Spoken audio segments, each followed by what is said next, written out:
starts with breaking news. Now at 11, a 5.6 earthquake felt across Northern California. Several aftershocks have followed.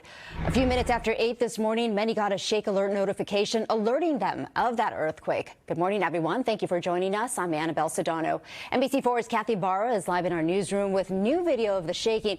Kathy, what do we know about the earthquake's epicenter so far? Well, we've actually learned a lot about this. This is what is classified as a moderate earthquake. It struck on a known fault just after 8 this morning in Mendocino County. People reported buildings shaking, frames and other items or knocked off walls and shelves.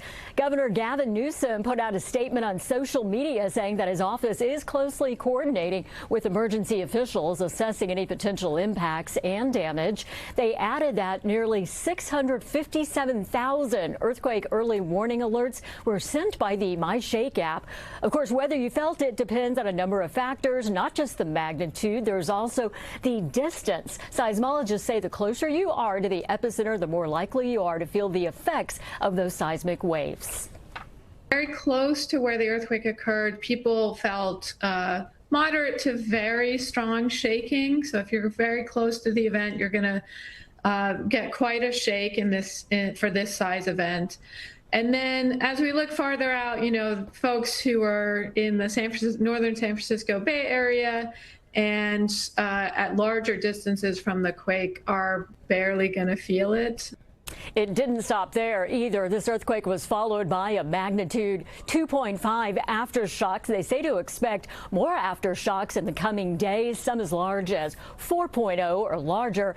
So far, there have been no reports of serious damage or injuries, and no tsunami warning was issued. But the quake does serve as a reminder for all of us who live in California, earthquake country, to keep our emergency kits up to date. We have information on what you should include on our website, NBCLA.com. Annabelle, back to you. Yeah, got to get ready for those. Kathy, thank you so much for that. Meteorologist Stephanie Olmo is tracking the earthquake and, of course, all of the aftershocks that could potentially follow. Here at home, Stephanie, we've got the heat to deal with and, of course, that air quality that we've been talking about for days now. Absolutely. But let's first talk about the earthquake, because it definitely shook there in Northern California at 8:10 earlier this morning, just in the Willits area. This is a very mountainous area. We've already seen about 4,400 reports of people saying that they felt it on the USGS site. And as we go over the magnitude of 5.6, as Kathy mentioned, it is considered to be a moderate quake. We average around 1 per year in California. So not a lot, 800 per year worldwide. And since then, since this morning, we have experienced in Northern California some aftershocks between the magnitude 2 and 3.